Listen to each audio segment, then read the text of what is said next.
फ्रांसीसी क्रांति 14 जुलाई 1789 की सुबह पेरिस नगर में आतंक का माहौल था। सम्राट ने सेना को शहर में घुसने का आदेश दे दिया था। अफवाह थी कि वह सेना को नागरिकों पर गोलियां चलाने का आदेश देने वाला है। लगभग 7,000 मर्द तथा औरतें टाउन हॉल के सामने एकत्रित हुए और उन्होंने एक जन सेवा का गठन करने का निर्णय लिया। हथियारों की खोज में वे बहुत से सरकारी भवनों में जबरन प्रवेश कर रहे थे। अंततः सैकड़ों लोगों का एक समूह पेरिस नगर के पूर्वी भाग की ओर चल पड़ा और बास्तिल किले की जेल को तोड़ डाला, जहां भारी मात्रा में गोला बारूद मिलने की संभावना थी। हथियारों पर कब्जे की इस सशस्त्र लड़ाई में बास्तिल का कमांडर मारा गया और कैदी छुड़ा लिए गए। यद्यपि उनकी संख्या केवल 7 थी। सम्राट की निरंकुश शक्तियों का प्रतीक होने के कारण बास्तिल किला लोगों की घृणा का केंद्र था। इसलिए किले को ढहा दिया गया और उसके अवशेष बाजार में उन लोगों को बेच दिए गए जो इस ध्वंस और बतौर स्मृति चिन्ह संजोना चाहते थे। इस घटना के बाद कई दिनों तक पेरिस तथा देश के देहाती क्षेत्रों में कई और संघर्ष हुए। अधिकांश जनता पाव रोटी की महंगी कीमतों का विरोध कर रही थी। बाद में इस दौर का सिंहावलोकन करते हुए इतिहासकारों ने इसे एक लंबे घटनाक्रम की ऐसी शुरुआती कड़ियों के रूप में देखा जिसकी परिणति फ्रांस के सम्राट को फांसी दिए जाने में हुई। हालांकि उस समय अधिकांश लोगों को ऐसे नतीजे की उम्मीद नहीं थी। ऐसा क्यों और कैसे हुआ? 18वीं सदी के उत्तरार्ध में फ्रांसीसी समाज सन 1774 में बूबो राजवंश की लुई फ्रांस की राजगद्दी पर आसीन हुआ। उस समय उसकी उम्र केवल 20 साल की थी और उसका विवाह ऑस्ट्रेलिया की राजकुमारी मेरी एंतोएन से हुआ। राज्यारोहण के समय उसने राजकोष खाली पाया। लंबे समय तक चले युद्धों के कारण फ्रांस के वित्तीय संसाधन नष्ट हो चुके थे। सरवाई के विकास महल और राजदरबार की शानो शौकत बनाए रखने की फिजूल खर्ची का बोझ अलग से था। लुई के शासन काल में फ्रांस में अमेरिका के 13 उपनिवेशों को साझा शत्रु ब्रिटेन से आज़ाद करने में सहायता दी थी। इस युद्ध के चलने फ्रांस पर 10 अरब लीवे से भी अधिक का कर्ज और जुड़ गया था। हालांकि उस पर पहले से ही 2 अरब लीवे का बोझ चढ़ा हुआ था।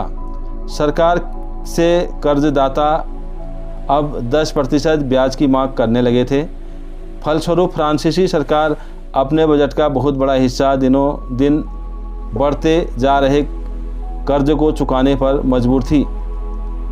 अपने नियमित खर्चों जैसे सेना के रखरखाव, राजदरबार, सरकारी कार्यालयों का विश्वविद्यालयों को चलाने के लिए फ्रांसीसी सरकार करों में वृद्धि के लिए बाध्य हो गई, पर यह कदम भी नाकामी था। 18वीं सदी में फ्रांसीसी समाज 3 एस्टेट्स में बढ़ गया और केवल तीसरे स्टेट के लोग जनसाधारण ही कर अदा करते थे। वर्गों में विभाजित फ्रांसीसी समाज मध्यकालीन सामंती व्यवस्था का अंत था। प्राचीन राजतंत्र पद का प्रयोग सामान्यतः सन 1789 से पहले के फ्रांसीसी समाज एवं संस्थानों के लिए होता है। फ्रांसीसी समाज की वर्ग व्यवस्था को दर्शाता है। पूरी आज़ादी लगभग 90% किसान थे, लेकिन ज़मीन के मालिक किसानों की संख्या बहुत कम थी। लगभग 60% ज़मीन पर कुलीनों, चर्च और तीसरे स्टेट के अमीरों का अधिकार था। प्रथम 2 स्टेट्स कुलीन वर्ग के पादरी वर्ग के लोगों को कुछ विशेषाधिकार जन्मन्या प्राप्त थे, जिनमें से सबसे महत्वपूर्ण विशेषाधिकार था राज्य को दिए जाने वाले करों से छूट। कुलीन वर्ग को कुछ अन्य सामंती विशेषाधिकार भी शामिल थे। यह किसानों से सामंती कर वसूल करता था। किसानों को अपने स्वामी की सेवा, स्वामी के घर एवं खेतों में काम करना, सैन्य सेवाएं देना अथवा सड़कों के निर्माण में सहयोग आदि करने के लिए बाध्य थे। चर्च भी किसानों से करों का एक हिस्सा टाइड धार्मिक कर के रूप में वसूलता था। ऊपर से तीसरे स्टेट के तमाम लोगों को सरकार को तो कर चुकाना ही होता था। इन करों में टाइल और अनेक अप्रत्यक्ष कर शामिल थे। अप्रत्यक्ष कर नमक और तंबाकू जैसे रोजाना उपभोग की वस्तुओं पर लगाया जाता था। इस प्रकार राज्य के वित्तीय कामकाज का सारा बोझ करों के माध्यम से जनता वहन करती थी। जीने का संघर्ष। फ्रांस की जनसंख्या सन 1715 में 2.3 करोड़ थी, जो सन 1989 में बढ़कर 2.8 करोड़ हो गई। परिणाम, अनाज उत्पादन की तुलना में उसकी मांग काफ़ी तेज़ी से बढ़ी।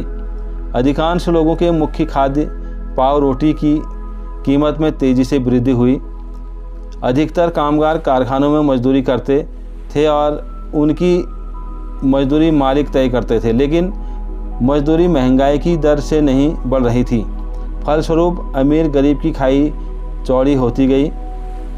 स्थितियां और बदतर हो जाती जब सूखे या ओले के प्रकोप से पैदावार गिर जाती। इसमें रोजी रोटी का संकट पैदा हो जाता था। ऐसे जीविका संकट प्राचीन राजतंत्र के दौरान फ्रांस में काफ़ी आम थे। उभरते मध्य वर्ग के विशेषाधिकारियों के अंत की कल्पना की।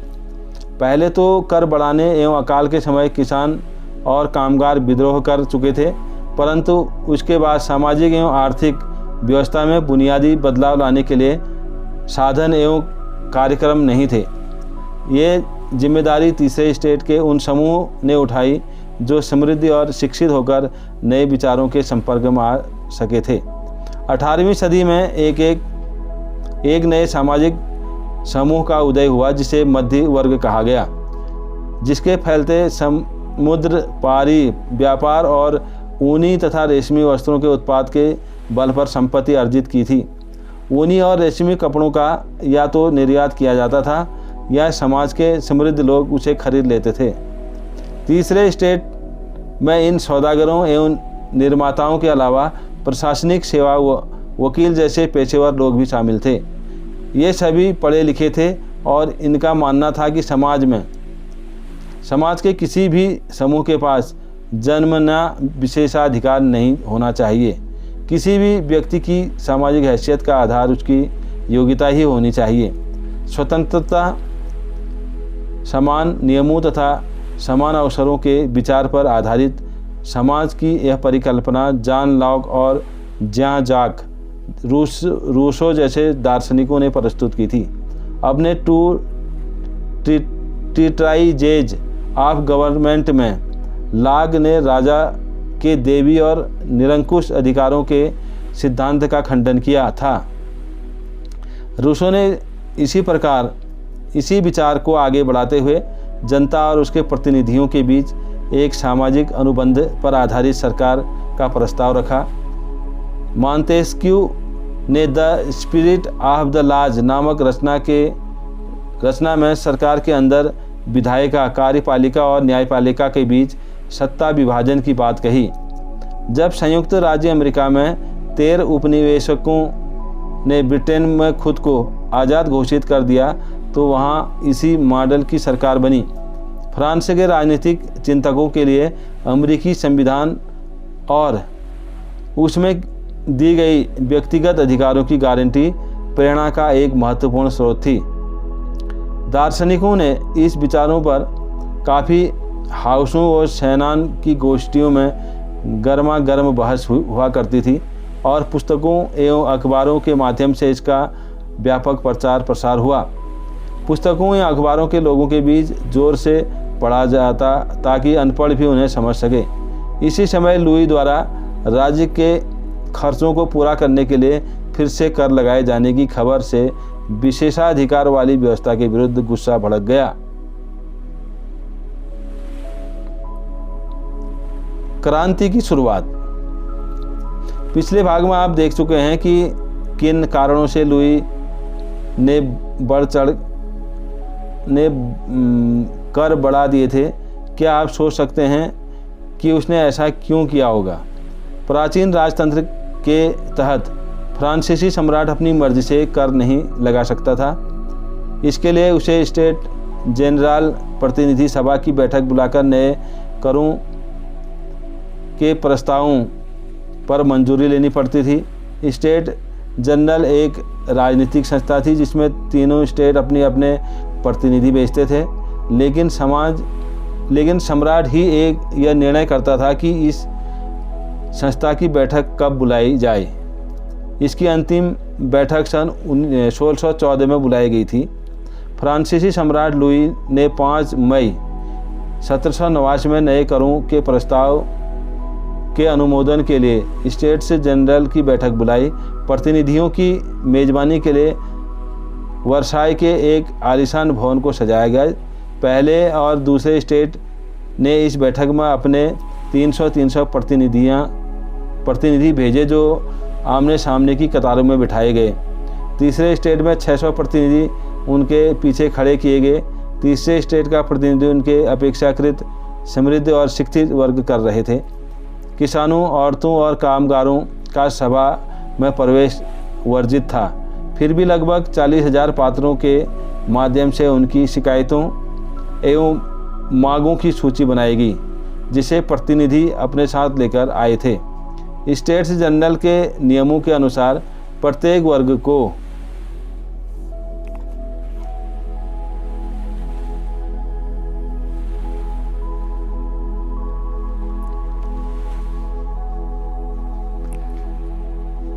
प्रत्येक सदस्य को एक मत देने का अधिकार होगा।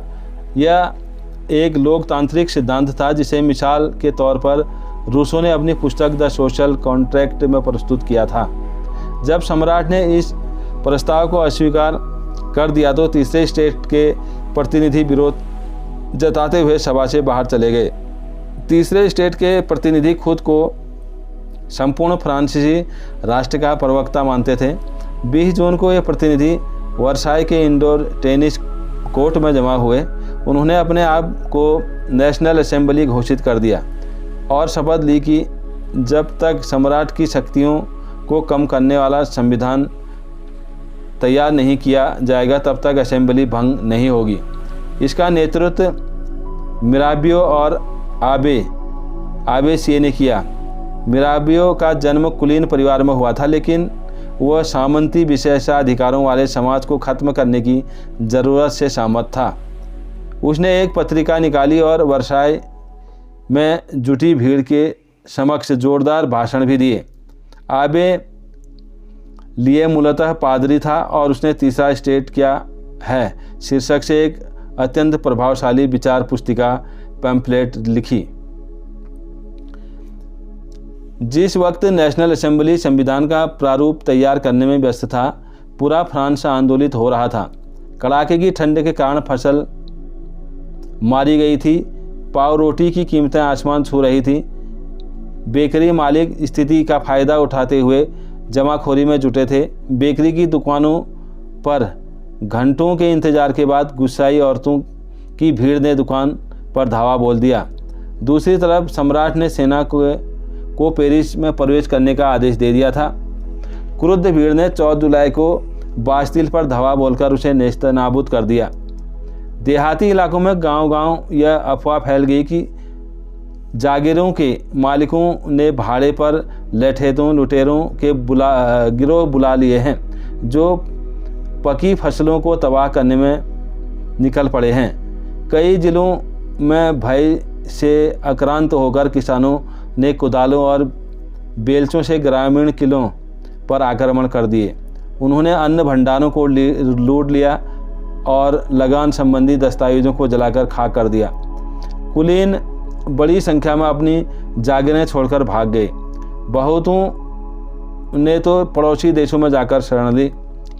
अपनी विद्रोही प्रजा की शक्ति का अनुमान करके लुई ने अंततः नेशनल असेंबली को मान्यता दे दी और यह भी मान लिया कि उसकी सत्ता अब से संविधान का अंकुश होगा। 4 अगस्त 1789 की रात को असेंबली ने करों, कर्तव्यों और बंधनों वाली सामंती व्यवस्था के उन्मूलन का आदेश पारित किया। पादरी वर्ग के लोगों को भी अपने विशेषाधिकारों को छोड़ देने के लिए विवश किया गया। धार्मिक कर समाप्त कर दिया गया और चर्च के स्वामित्व वाली भूमि जब्त कर ली गई। इस प्रकार कम से कम 20 अरब लीवे की संपत्ति सरकार के हाथ आ गई। फ्रांस संवैधानिक राजतंत्र बन गया। नेशनल असेंबली में सन 1791 में संविधान का प्रारूप पूरा कर लिया गया। इसका मुख्य उद्देश्य था सम्राट की शक्तियों को सीमित रखना। एक व्यक्ति के हाथ में केंद्रीकृत होने के बजाय अब इन शक्तियों को विभिन्न संस्थाओं, विधायिका, कार्यपालिका और न्यायपालिका में विभाजित एवं हस्तांतरित कर दिया गया। इस प्रकार फ्रांस में संवैधानिक राजतंत्र की नींव पड़ी।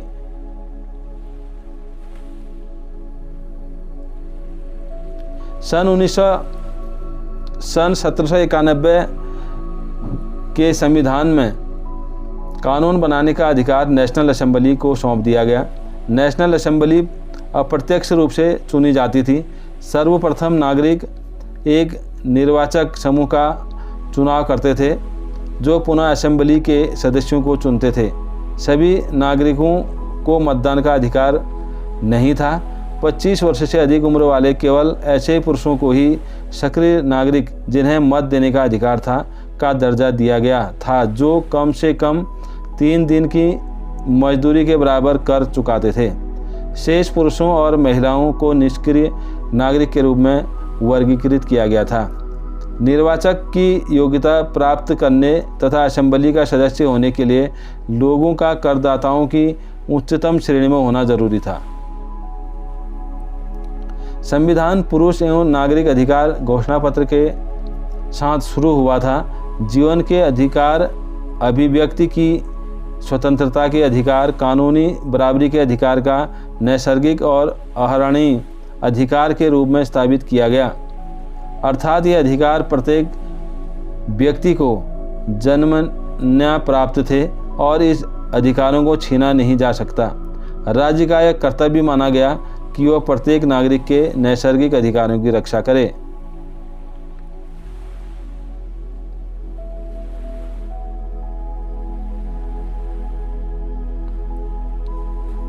फ्रांस में राजतंत्र का उन्मूलन और गणतंत्र की स्थापना। फ्रांस की स्थिति आने वाले वर्षों में भी तनावपूर्ण बनी रही। यद्यपि लुई ने संविधान पर हस्ताक्षर कर दिए थे, परंतु प्रजा के राजा से उसकी गुप्त वार्ता भी चल रही थी।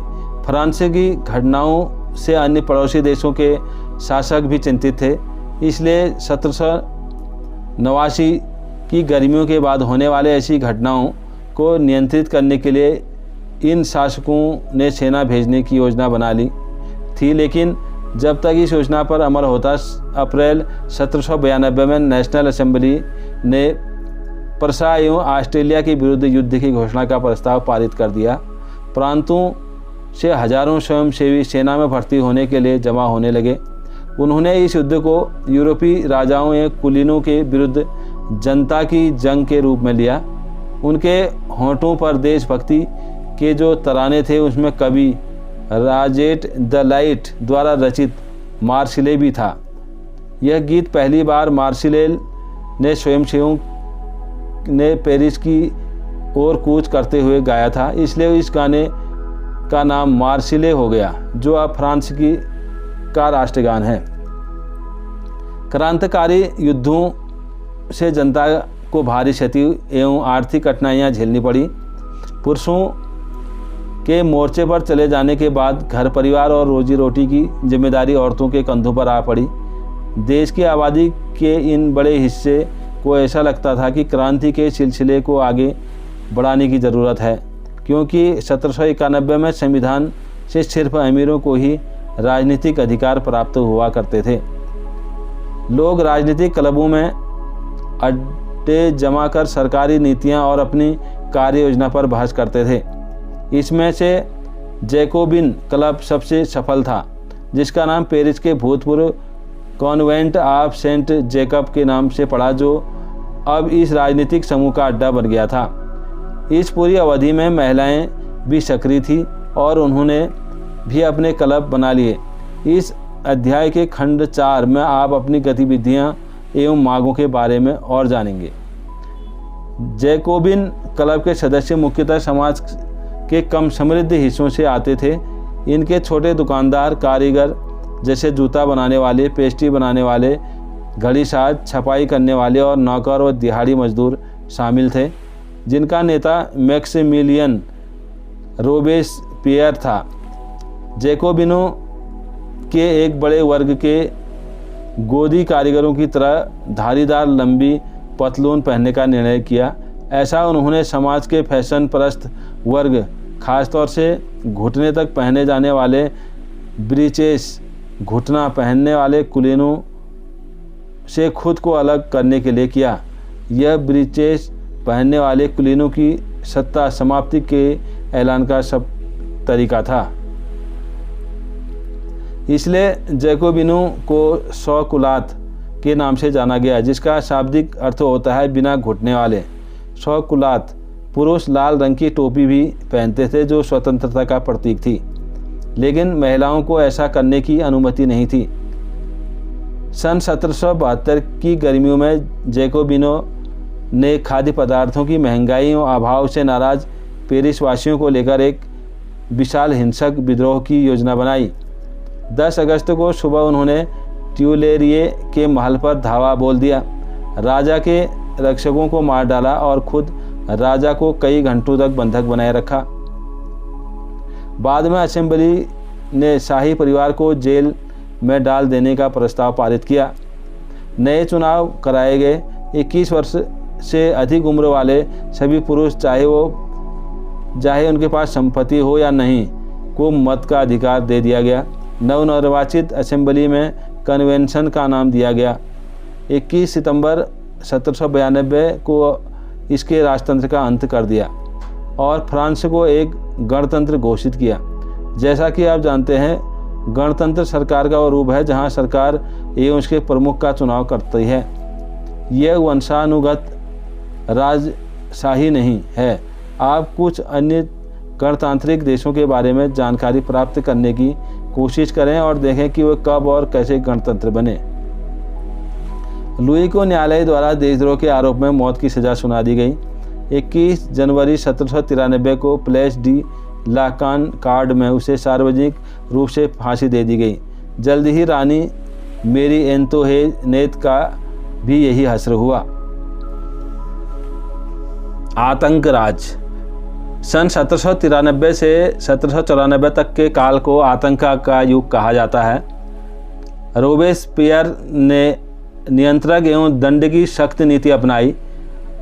उसके हिसाब से गणतंत्र के जो भी शत्रु थे, कुलीन एवं पादरी, अन्य राजनीतिक दलों के सदस्य, उनकी कार्यशैली से असहमत रखने वाले पार्टी सदस्य, उन सभी को गिरफ्तार कर जेल में डाल दिया गया और एक क्रांतिकारी न्यायालय का द्वारा उन पर मुकदमा चलाया गया। यदि न्यायालय उन्हें दोषी पाता तो गिलोटिन पर चढ़ाकर उसका सिर कलम कर दिया जाता था। गिलोटिन 2 खंभों के बीच लटकते वाले मशीन थी, जिस पर रखकर अपराधी का सिर धड़ से अलग कर दिया जाता था। इस मशीन का नाम उसके आविष्कारक डॉक्टर गिलोटिन के नाम से पड़ा। रोबेस्पियर सरकार के कानून बनाकर मजदूरी एवं कीमतों की अधिकतम सीमा तय कर दी। गोश्त एवं पाव रोटी की राशनिंग कर दी गई। किसानों को अपना अनाज शहरों में ले जाकर सरकार द्वारा तय कीमत पर बेचने के लिए बाध्य किया गया। अपेक्षाकृत महंगे सफ़ेद आटे के इस्तेमाल पर रोक लगा दी गई।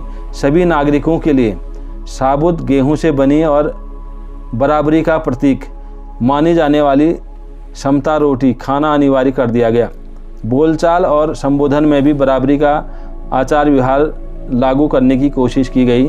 परंपरागत मॉन्सियर, महाशय एवं मदाम, महोदया के स्थान पर अब सभी फ्रांसीसी पुरुषों एवं महिलाओं को सितोयेन नागरिक एवं सियोतीन नागरिक का नाम से संबोधित किए जाने लगा। चर्चों को बंद कर दिया गया और भवनों को बैरक या दफ्तर बना दिया गया। बेओस्पियर ने अपनी नीतियों को इतनी सख्ती से लागू किया कि उसने समर्थक भी त्राही करने लगे। अंततः जुलाई 1794 में न्यायालय द्वारा उसे दोषी ठहराया गया और गिरफ्तार करके अगले ही दिन उसे गिलोटिन पर चढ़ा दिया गया।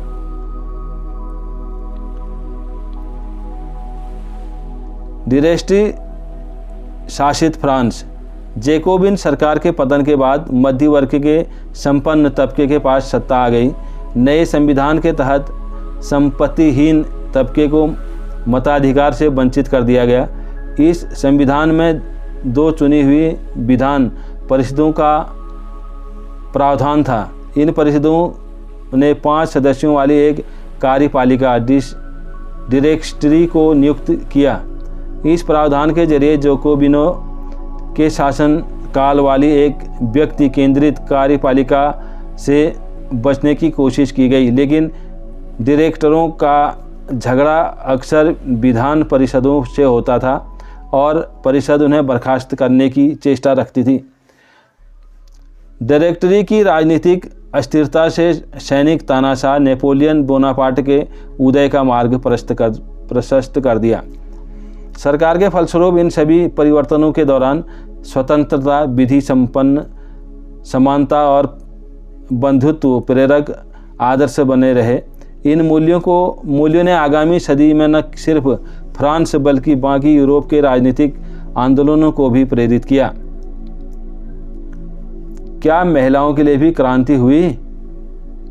महिलाएं शुरू से ही फ्रांसीसी समाज में इतने अहम परिवर्तन लाने वाली गतिविधियों में सक्रिय रूप से शामिल थी। इन्हें उम्मीद थी कि उनकी भागीदारी क्रांतिकारी सरकार को उनका जीवन सुधारने, ठोस कदम उठाने के लिए प्रेरित करेगी। तीसरे स्टेट और अधिकांश महिलाएं जीविका निर्वाह के लिए काम करती थी। वे सिलाई बुनाई, कपड़ों की धुलाई करती थी, बाज़ारों में फल फूल सब्जियां बेचती थी अथवा संपन्न घरों में घरेलू काम करती थी। सारी महिलाएं वेश्यावृत्ति करती थी। अधिकांश महिलाओं के पास पढ़ाई लिखाई और व्यावसायिक प्रशिक्षण के मौके नहीं थे। केवल क्लीनों की ही लड़कियां अथवा तीसरे स्टेट से धनी परिवारों की लड़कियां ही कॉन्वेंट में पढ़ा करती थी। इसके बाद उनकी शादी कर दी जाती थी। कामकाजी महिलाओं को अपने परिवार का पालन पोषण भी करना पड़ता था, जैसे खाना पकाना, पानी लाना, लाइन लगाकर पाव रोटी लाना और बच्चों की देखरेख आदि करना। उनकी मजदूरी पुरुषों की तुलना में कम थी। महिलाओं ने अपने हितों की हिमायत करने और उन पर चर्चा करने के लिए खुद के राजनीतिक क्लब शुरू किए और अखबार निकाले।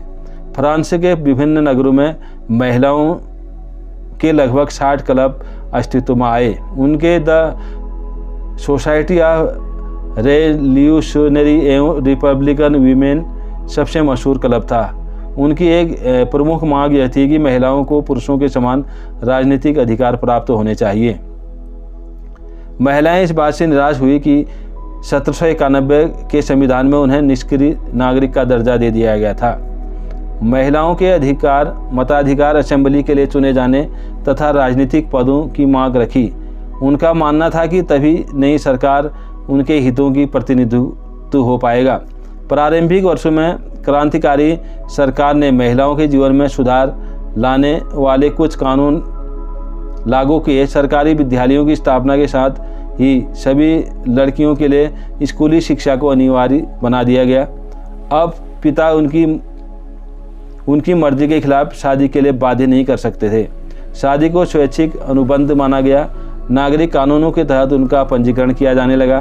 तलाक और कानूनी रूप दे दिया गया और मर्द औरत दोनों को ही उसकी मर्जी देने का अधिकार दिया गया।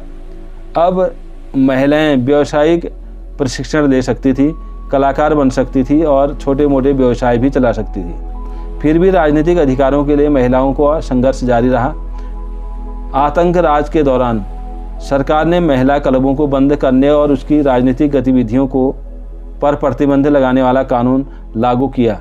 कई जानी मानी महिलाओं को गिरफ्तार कर लिया गया, उसमें से कुछ को फांसी भी चढ़ा दिया गया।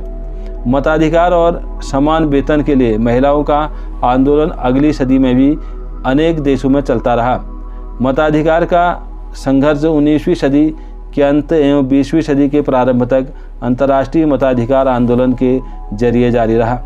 क्रांतिकारी आंदोलन के दौरान फ्रांसीसी महिलाओं की राजनीतिक सरगर्मियों को प्रेरक स्मृति के रूप में जिंदा रखा गया। अतः सन 1946 में फ्रांस की महिलाओं ने मताधिकार हासिल कर लिया।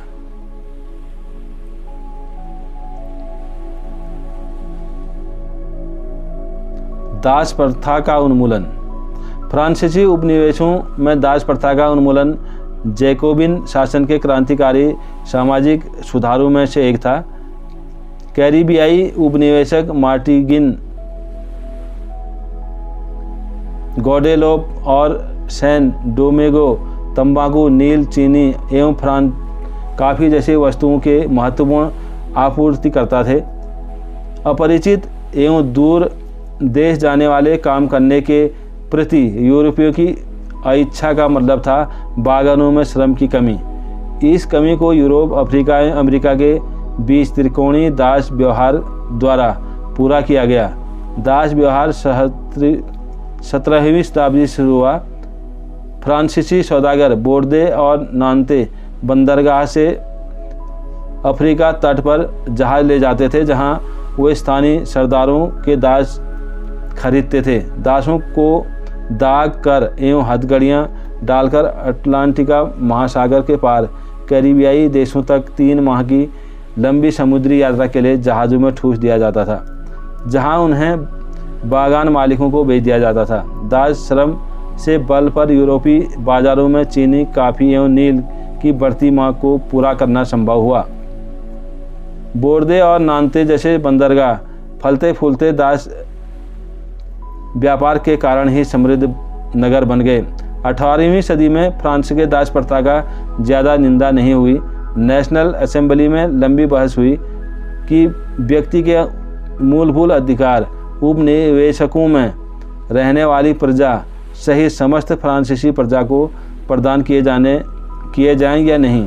परंतु दास व्यापार पर निर्भर व्यापारियों के विरोध के भय से नेशनल असेंबली में कोई कानून पारित नहीं किया गया। लेकिन अंततः सन 1794 के कन्वेंशन में फ्रांसीसी उपनिवेश में सभी दासों की मुक्ति का कानून पारित कर दिया गया। यह कानून एक छोटी सी अवधि तक ही लागू रहा। 10 वर्ष के बाद नेपोलियन ने दास प्रथा पुनः शुरू कर दी। बागान मालिकों को अपने आर्थिक हित साधने के लिए अफ्रीकी निगरो लोगों को गुलाम बनाने की स्वतंत्रता मिल गई। फ्रांसीसी उपनिवेशकों से अंतिम रूप से दास प्रथा का उन्मूलन 1848 में किया गया। क्रांति और रोजाना की जिंदगी। क्या राजनीतिक लोगों का पहनावा उनकी बोलचाल अथवा उनके द्वारा पढ़ी जाने वाली पुस्तकों को बदल सकती हैं? सन 1789 के बाद के वर्षों में फ्रांस के पुरुषों, महिलाओं एवं बच्चों के जीवन में ऐसे अनेक परिवर्तन आए। क्रांतिकारी सरकारों ने कानून बनाकर स्वतंत्रता एवं समानता के आदर्शों को रोजाना की जिंदगी में उतारने का प्रयास किया।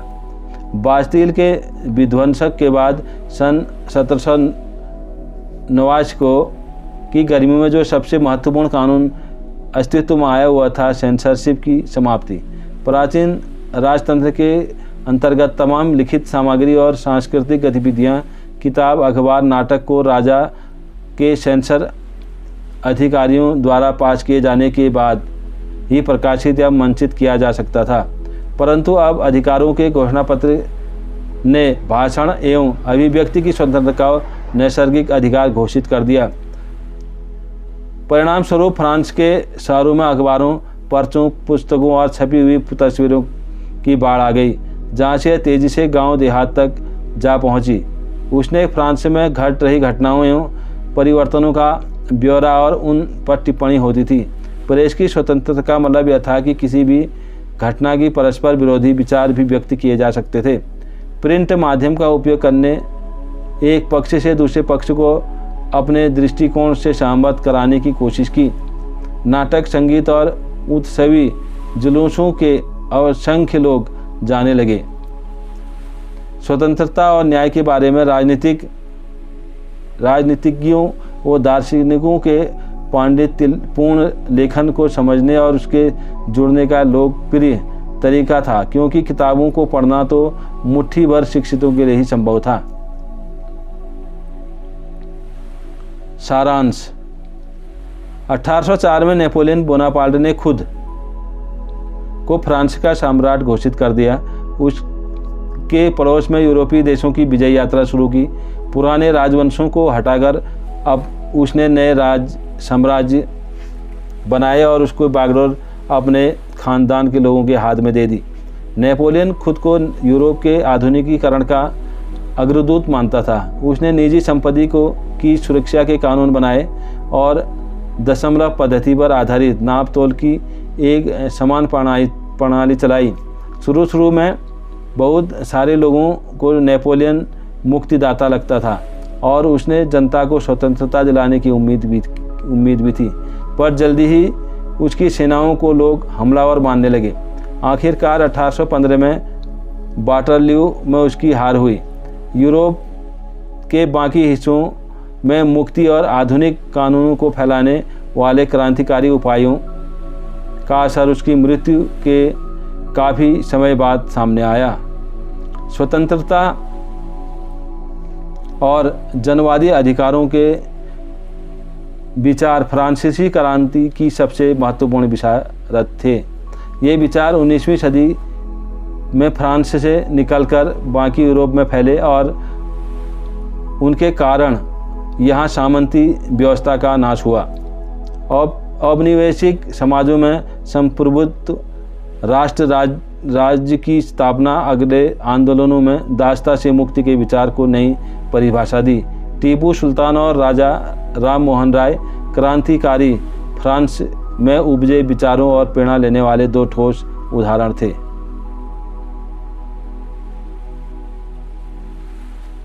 टूटा था कुछ साल पहले, पड़ोसी कहते थे तू और तेरे दोस्त पहले, वही दोस्त साथ अभी मेरे।